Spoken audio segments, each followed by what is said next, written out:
Good morning students.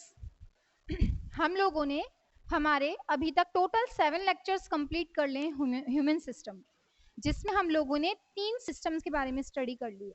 Respiratory system, digestive system and transported circulatory system, blood circulatory system, transportation के बारे में। Sorry. अब जो हमारा लास्ट सिस्टम है इसमें वो है एक्सक्रीटरी सिस्टम। इसके बाद में हम रिप्रोडक्टिव सिस्टम के बारे में पढ़ेंगे। तो अभी जो हम पढ़ रहे हैं वो है एक्सक्रीटरी सिस्टम। मैम, एक्सक्रीशन क्या होता है? हम लोगों ने जब क्या पढ़ा था,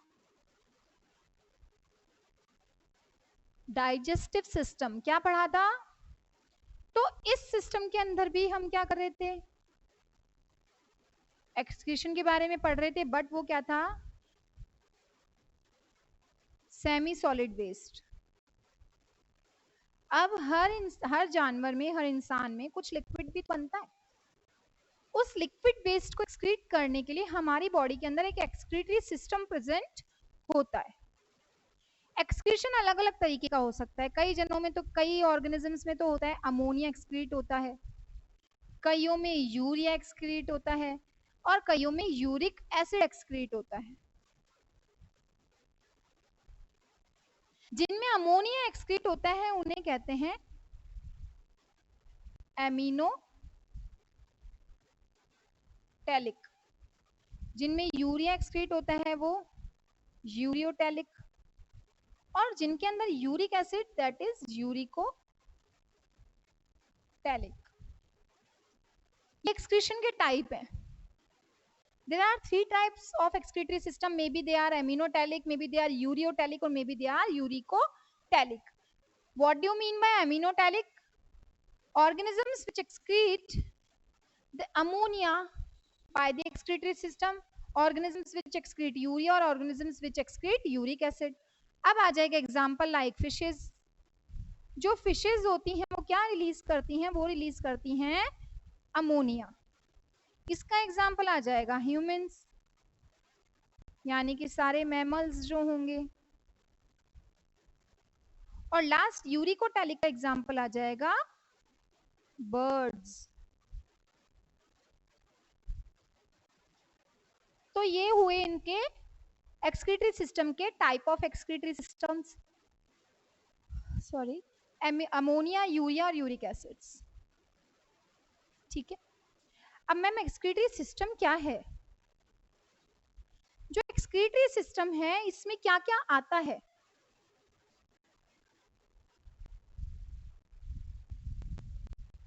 जब हम किसी भी एक्सक्रीटरी सिस्टम की स्टडी करेंगे तो एक्सक्रीटरी सिस्टम में स्टडी किया जाएगा, सबसे पहला पॉइंट वो है किडनी। किडनी के बारे में हम क्या क्या पढ़ेंगे? ये बीन शेप्ड स्ट्रक्चर होती है। कैसी? Bean shaped, dark reddish brown,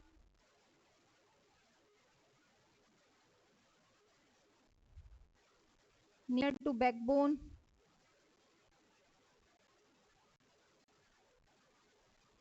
ठीक है, और कंटेन फिल्ट्रेशन यूनिट, नेफ्रॉन। ये बीन शेप की स्ट्रक्चर होती है। जो राजमा, काजू ऐसे होते हैं, इन टाइप की स्ट्रक्चर होती है। ठीक है। कलर इनका डार्क रेडिश ब्राउन कलर होता है। बैकबोन के पास में यहाँ आपकी किडनीज प्रेजेंट होती हैं। जो आपकी कमर की हड्डी है इसके थोड़ा सा पीछे के साइड, यहाँ आगे किडनी नहीं प्रेजेंट है, यहाँ प्रेजेंट है साइड्स में थोड़ा, यहाँ किडनी प्रेजेंट होती है। और इनके अंदर एक फिल्ट्रेशन यूनिट प्रेजेंट होती है जो पूरी जितनी भी लिक्विड आपकी बॉडी में जा रहा है किडनी में, उसमें से यूरिया को सेपरेट कर देती है, यानी यूरिन फॉर्म करती है। वो कहलाती हैं नेफ्रॉन्स। क्या कहलाती है बच्चों? नेफ्रॉन्स। ठीक है। किडनी के 2 पार्ट होते हैं।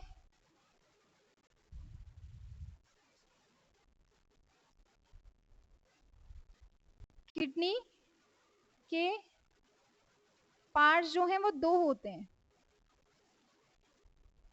एक होता है आउटर कॉर्टेक्स और एक होता है इनर मेड्यूला। Inner medulla. जो कॉर्टेक्स होता है वो होता है ग्रे कलर का, ग्रे कलर, और जो मेड्यूला होता है वो होता है इनमें व्हाइट कलर का। जैसे ये किडनी है तो ये तो मेड्यूला है, और बाकी का ये सारा पोर्शन जो है ये क्या है, कॉर्टेक्स। ठीक है, नेक्स्ट और क्या पॉइंट बनेगा, कर्व्ड पार्ट, जो धंसा हुआ पार्ट होता है उसे क्या कहते हैं, कई बुक में आप इसे हाइलस पढ़ेंगे और कई में ये हाइलम पढ़ेंगे।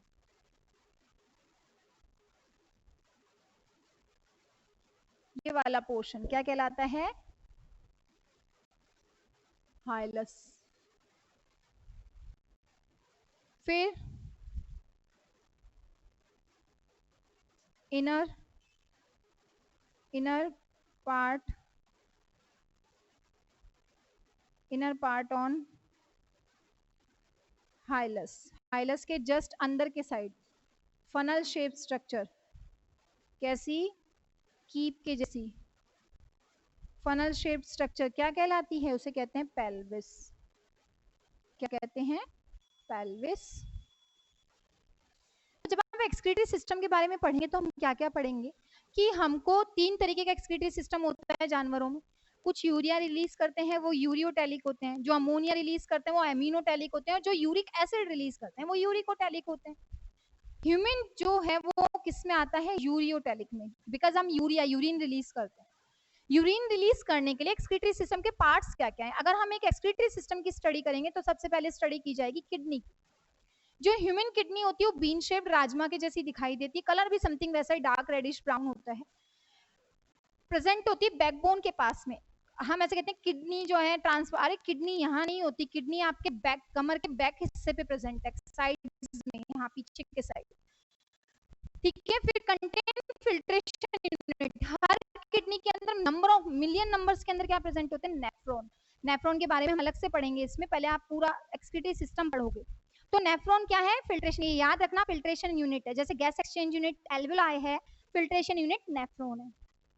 किडनी के 2 पार्ट्स होते हैं, जो आउटर सरफेस पे होता है उसे कॉर्टेक्स कहते हैं, जो इनर पार्ट पे होता है उसे मेड्यूला कहते हैं। कॉर्टेक्स का कलर ग्रे होता है, मेड्यूला का कलर व्हाइट होता है।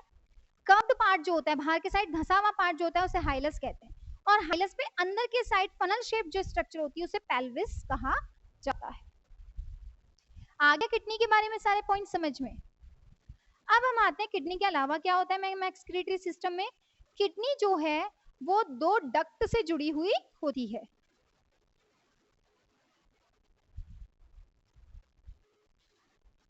अब हम पढ़ेंगे किडनी के बाद सेकंड पॉइंट, वो क्या है, ureter. Ureter,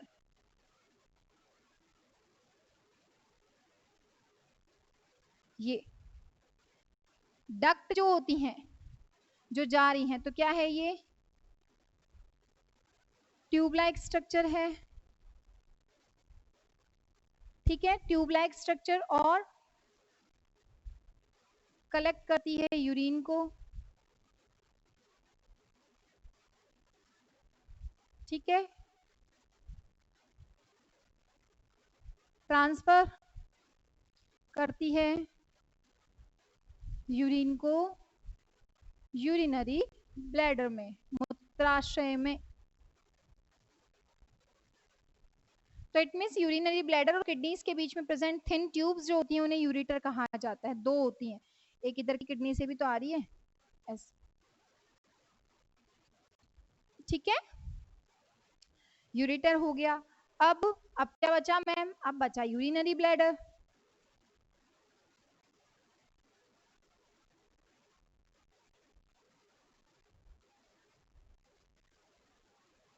that is urinary bladder. तो थर्ड पॉइंट है यूरिनरी ब्लैडर। यूरिनरी ब्लैडर क्या है, पाउच लाइक और सैक लाइक स्ट्रक्चर है।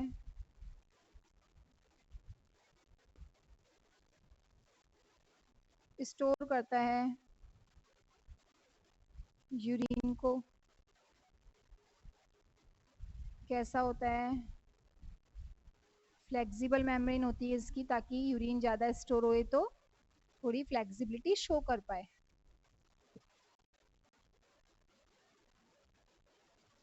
ठीक है, फिर फोर्थ आता है यूरेथ्रा।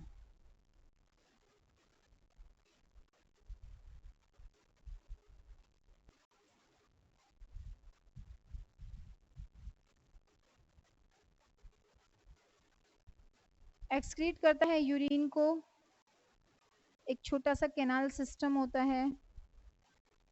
ठीक है, मेल में कॉमन होता है, मेल में कॉमन होता है किस चीज के लिए, एक तो यूरिन को एक्सक्रीट करने के लिए और एक स्पर्म्स के सिक्रीशन के लिए, जबकि फीमेल में सेपरेट होता है, सेपरेट होता है। तो ये तो हुआ एक्सक्रीटरी सिस्टम, किडनी, किडनी से यूरिटर में गया, यूरिटर ने स्टोर करवा दिया यूरिनरी ब्लैडर में और यूरिथ्रा से उन्हें एक्सक्रीट कर दिया गया। जब यूरिनरी ब्लैडर की वॉल्स पे प्रेशर क्रिएट हुआ टॉयलेट का, तो उससे यूरिन को एक्सक्रीट कर दिया गया। ये हुआ एक्सक्रीटरी सिस्टम। अब है एक्सक्रीटरी सिस्टम में present filtration unit nephron. Nephron क्या है, जैसे हमने पढ़ा कि लंग्स जो है वो काम करते हैं गैस एक्सचेंज का, कि लंग्स गैस एक्सचेंज करें, लंग्स गैस एक्सचेंज करें, बट उसमें भी एक छोटी सी गिप लाइक प्रोजेक्शन था अंगूर की जैसा, वो क्या था, एल्वियोलाई था। इसका मतलब मेन फंक्शन तो एल्वियोलाई कर रहा है, एज इट इज हम पढ़ रहे हैं किडनी किडनी किडनी, लेकिन किडनी में जो मेन फंक्शन फिल्ट्रेशन का हो रहा है वो कौन करता है, नेफ्रॉन। तो एक्सक्रीटरी सिस्टम के बाद में जो टॉपिक आता है वो है स्ट्रक्चर ऑफ नेफ्रॉन।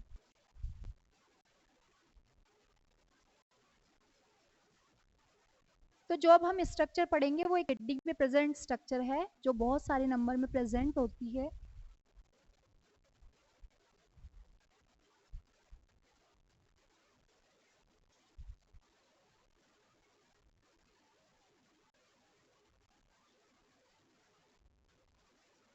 नेफ्रॉन, इसके बारे में हम क्या लिखेंगे, फिल्ट्रेशन यूनिट है, दो पार्ट्स होते हैं इसके। फर्स्ट होता है मेल्फिगियन,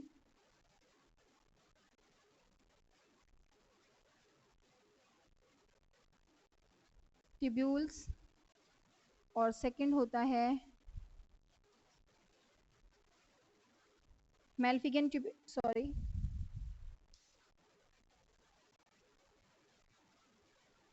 इसके टू पार्ट्स होते हैं, एक तो होता है मेल्फिगियन ट्यूब्यूल्स और एक उसमें होता है रीनल ट्यूब्यूल्स। इसको ट्यूब्यूल्स नहीं, इसको लिखिए मेल्फिगियन बॉडी। जो दो पार्ट होते हैं उसमें एक होता है मेल्फिगियन बॉडी और एक होता है रीनल ट्यूब्यूल। मेल्फिगियन बॉडी क्या है, इसके भी दो पार्ट होते हैं, एक होता है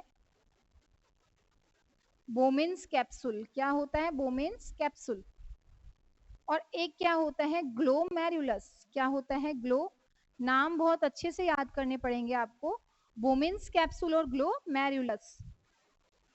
और रीनल ट्यूब्यूल में होता है एक पीसीटी, एक हैनले, एक डीसीटी और एक कलेक्टिंग डक्ट।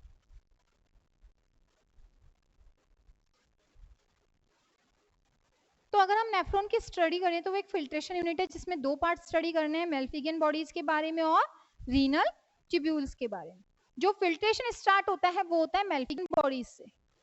जो जितना भी इम्प्योर लिक्विड आ रहा है किडनी के अंदर वो नेफ्रॉन में जब जाता है तो फिल्ट्रेशन स्टार्ट हो जाता है मेल्फिगियन बॉडी यानी बोमिन कैप्सूल और ग्लोमेरुलस। और जो प्रॉपर इम्प्योरिटीज और प्योरिटीज को छानने का काम करती है वो करती है पीसीटी, हैनले और डीसीटी। ठीक है, तो अब हम इसको पढ़ते हैं, पहले हम इसका एक डायग्राम बनाएंगे, रफ डायग्राम, और उसके बेसिस पे हम करेंगे इसकी प्रॉपर स्टडी।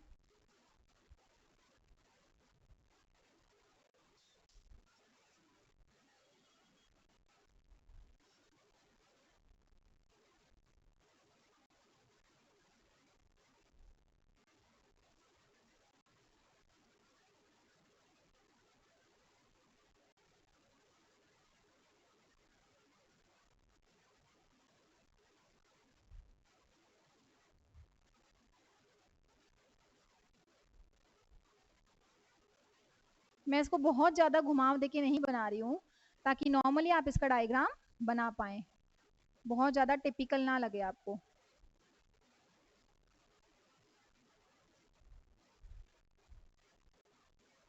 दो कर्व्स काफी हैं।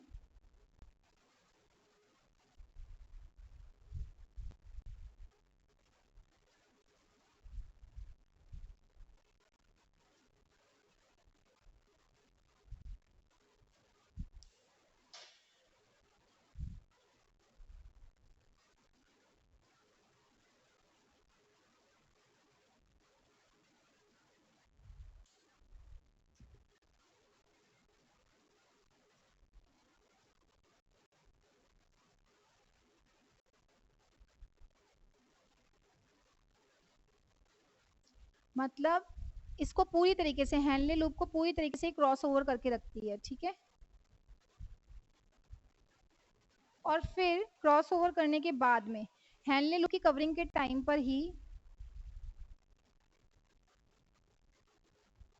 या तो आप इसे इस तरीके से बना सकते हैं या आप यहीं से एंटर होकर के इसको यहाँ से दिखा सकते हैं कि ये बैक साइड से वापस आ गए। ओके, अब हम करते हैं इसकी labelling.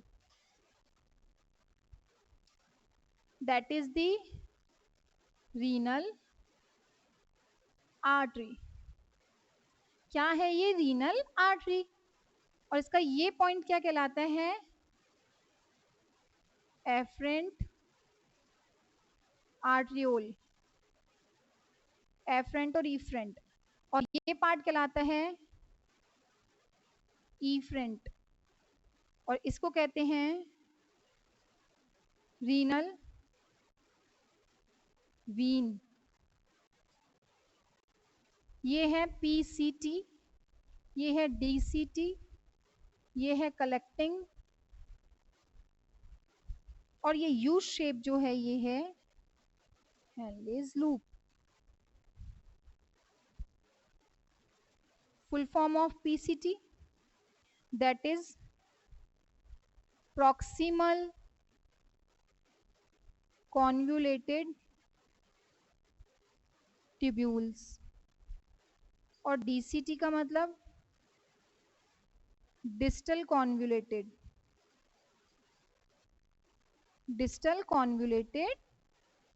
tubule।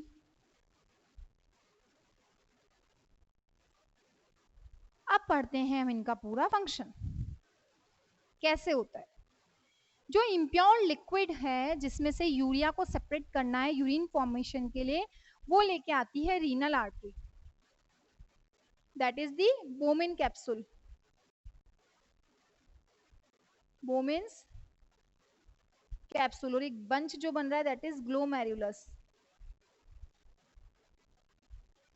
Renal artery impurities को लेकर के आई। रीनल आर्टरीज जो है उन इम्प्योरिटीज को क्या कर रही है? एक बंच बना लेती है, यहाँ पे एक गुच्छा बन जाता है। ये जो बंच बन रहा है इस बंच को कहा जाता है ग्लोमेरुलस। रीनल आर्टरी जब बोमिन कैप्सूल में एंटर होती है तो एंटरिंग पॉइंट कहलाता है AFFER, एफरेंट आर्टरियोल। ये बंच इम्प्योरिटीज को लेकर के एक Bowman capsule cup like structure में सेट हो जाता है जिसपे लगभग 5 से 7 पोर्स होते हैं, छेद होते हैं।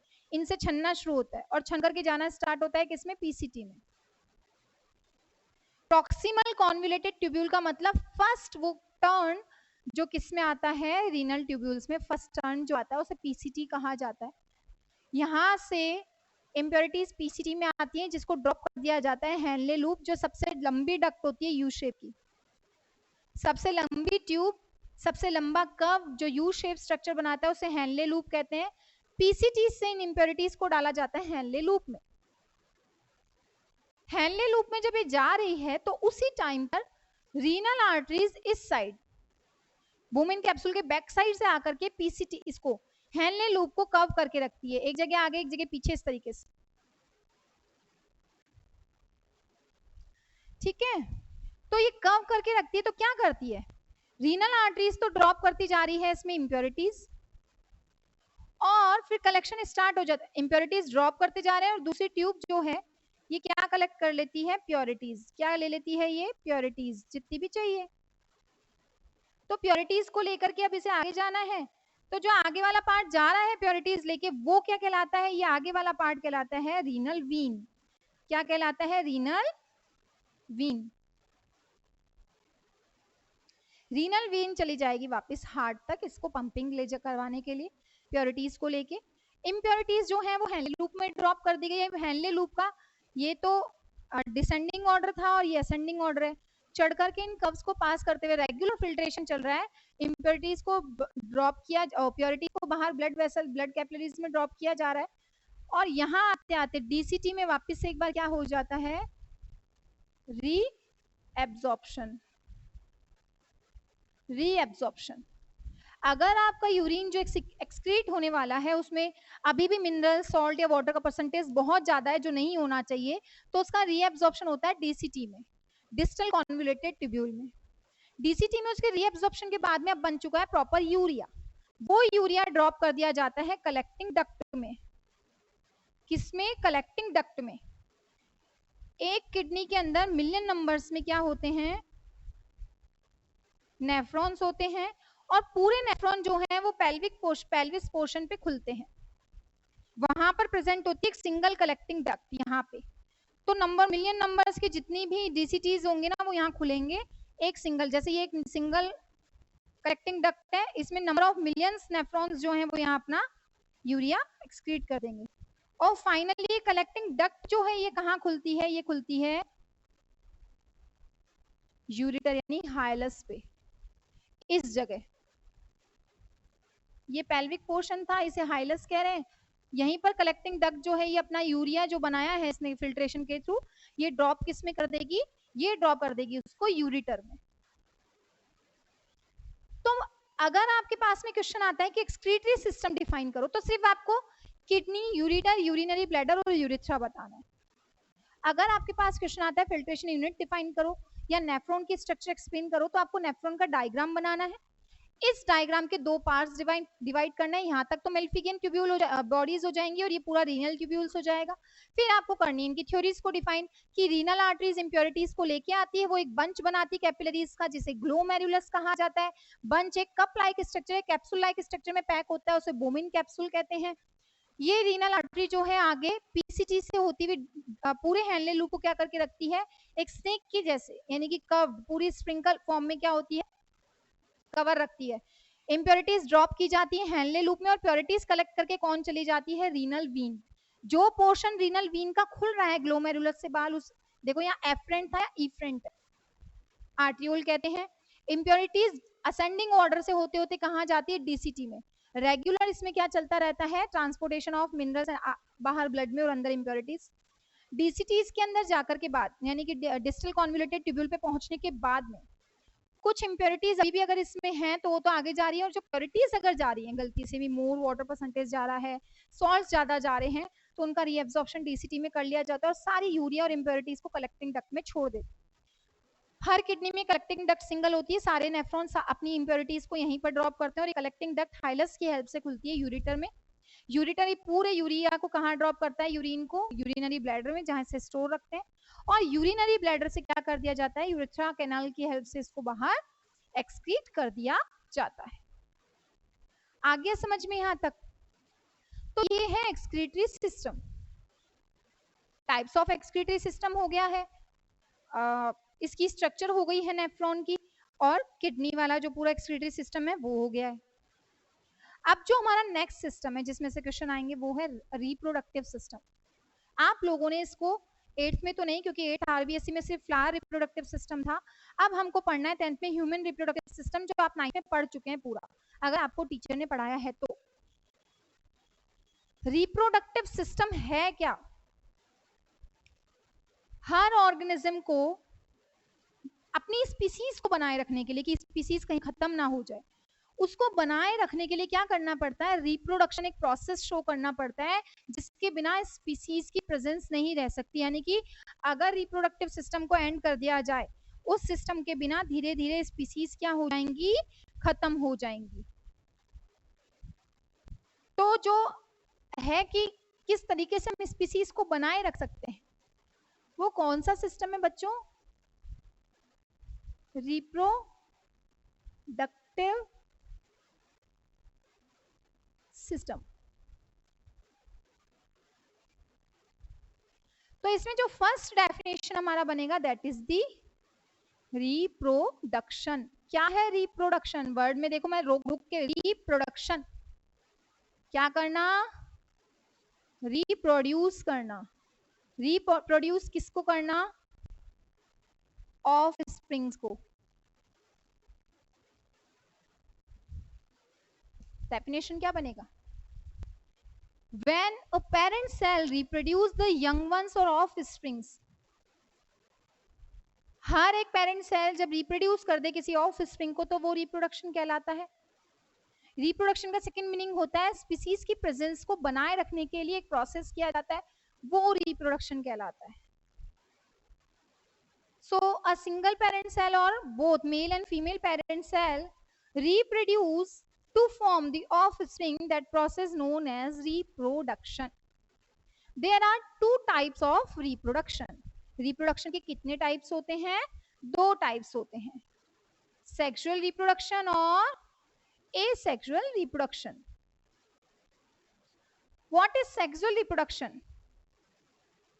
Male and female both gametes are needed. Both gametes are needed. दोनों की ही जरूरत होगी, मेल गैमेट स्पर्म्स की और female gamete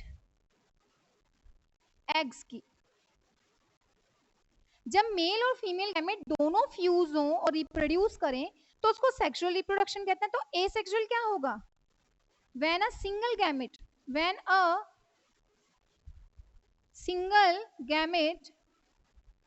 reproduce young ones, reproduce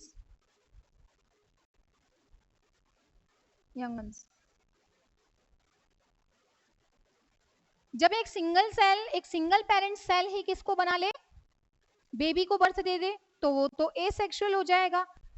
जब दोनों की जरूरत पड़ेगी, क्योंकि सेक्स वर्ड आ रहा है, सेक्स दो ही होते हैं, एक मेल सेक्स होता है, एक फीमेल सेक्स हो रहा है, तो मेल एंड फीमेल दोनों सेक्सेस या गैमेट्स की नीड पड़ती है। जहां मेल गैमेट्स होते हैं स्पर्म्स और फीमेल गैमेट्स होते हैं एग्स, तो उसे कहा जाता है sexual reproduction.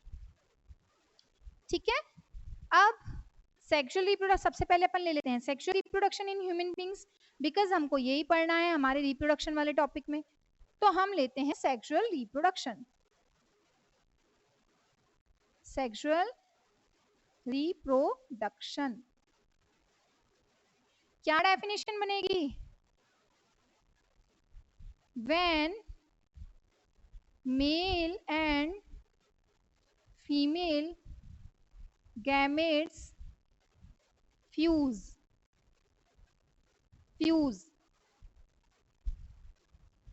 to form offspring, नई बेबी सेल को प्रोड्यूस करने के लिए जब mail and female gametes fuse हों तो सेक्सुअल रिप्रोडक्शन कहलाता है। अब जो मैंने फ्यूज वर्ड पे सर्किल किया है उसका मतलब क्या है? फर्टिलाइजेशन। फर्टिलाइजेशन का डेफिनेशन क्या बनेगा? Fusion of male and female gamete, fusion of male and female gametes. Male female जो फ्यूज होंगे वो तो फर्टिलाइजेशन है, और फर्टिलाइजेशन जहां हो रहा है वो सेक्सुअल रिप्रोडक्शन है। फर्टिलाइजेशन दो तरीके से होता है, या तो ये इंटरनल फर्टिलाइजेशन बनेगा या ये एक्सटर्नल बनेगा। इंटरनल का मतलब जो फ्यूजन है ये कहाँ होगा? इंटरनल, यानी बॉडी के अंदर, जो स्पेशली किसमें होता है? ह्यूमंस में। किसमें होता है? ह्यूमंस में। जो स्पर्म होते हैं वो बॉडी के अंदर जाते हैं, वहां एग प्रेजेंट होते हैं, को फर्टिलाइज करते हैं, तो बॉडी के अंदर हुआ तो इंटरनल ही हुआ, इस सीजन से फ्यूजन, यही फर्टिलाइजेशन इंटरनल फर्टिलाइजेशन कहलाता है। बट फ्रॉग में एक्सटर्नल होता है, जहां पे क्या किए जाते हैं? एग रिलीज कर देती है फीमेल फ्रॉग और मेल फ्रॉग अपने स्पर्म्स को रिलीज कर देता है। वो स्पर्म्स पानी के साथ आते हैं और एक्सटर्नली कोई बॉडी की नीड नहीं है कि किसी फीमेल बॉडी में ही होगा, फर्टिलाइजेशन एक्सटर्नली होता है तो उसको एक्सटर्नल फर्टिलाइजेशन कहते हैं। तो ये हुआ types of reproduction. There are two types of reproduction, sexual और एसेक्सुअल। सेक्सुअल का डेफिनेशन हो गया, फ्यूजन ऑफ गैमेट्स क्या कहलाया, fertilisation. There are two types of fertilisation, first is internal and second one is external fertilisation. अब हमको इसमें और क्या पढ़ना है, हमको इसके अंदर पढ़ना है male reproductive system, female reproductive system, fertilisation process, phases of fertilisation, बहुत सी स्टेप्स हैं।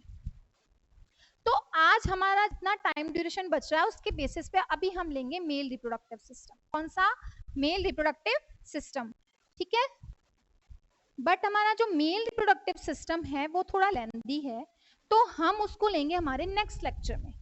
अभी तो हमारे जो हमने एक्सक्रीटरी सिस्टम पढ़ा वो, और जो हमने कुछ डेफिनेशंस पढ़ी वो, उनसे रिलेटेड जो क्वेश्चंस क्रिएट हो रहे हैं उन क्वेश्चंस के आंसर आपको कॉपी में करने हैं। तो फर्स्ट क्वेश्चन क्या बनता है, what is the meaning of ureotelic and uricotelic?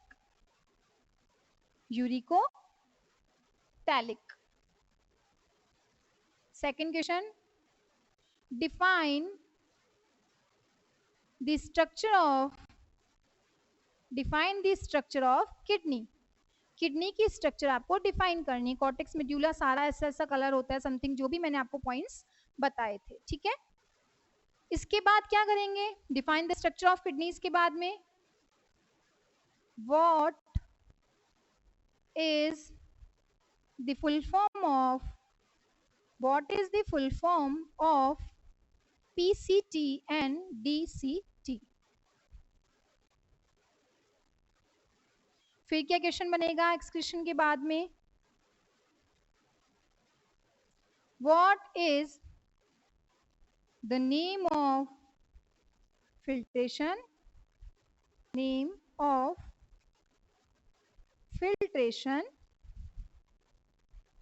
Unit.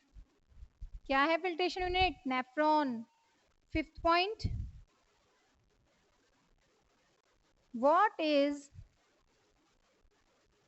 internal and external fertilization। मैं आपको उसमें लेंथी क्वेश्चन इसलिए नहीं दे रही हूं बिकॉज आप उनको नोट्स में कवर करेंगे, तो इसमें मैंने आपको सारे शॉर्ट क्वेश्चंस दिए हैं। 6 क्वेश्चन जो बनता है that is what is the difference between sexual और asexual reproduction.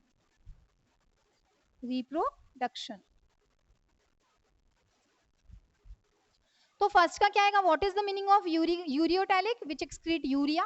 What do you mean by uricotelic which excrete uric acid. Define the structure of kidney, पूरा bean shape, brown, reddish brown, present on the both sides of your backbone, और there are two parts of kidneys, first is outer surface is cortex and inner part is medulla, pelvis, hilus, सब बताना है।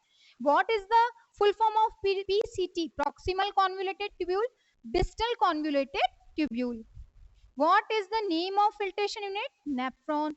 what is the internal and external fertilization, internal means when the fusion of male female gametes take place internally, take place externally, example human, example frog। What is the difference between sexual and asexual reproduction? The sexual reproduction means when male and female gametes both are needed in fertilization or formation of offsprings, when a single gamete is needs to form a offspring। ठीक है, यहाँ आपके question complete हुए हमारे lecture number 8 से। Lecture number 8 के बाद हम आपसे मिलेंगे लेक्चर नंबर 9 में। ये क्वेश्चन आंसर्स के करिए, होमवर्क कंप्लीट कीजिए, नोट्स कंप्लीट कीजिए। तब तक के लिए थैंक यू, हम आपसे मिलेंगे नेक्स्ट लेक्चर में। Bye bye.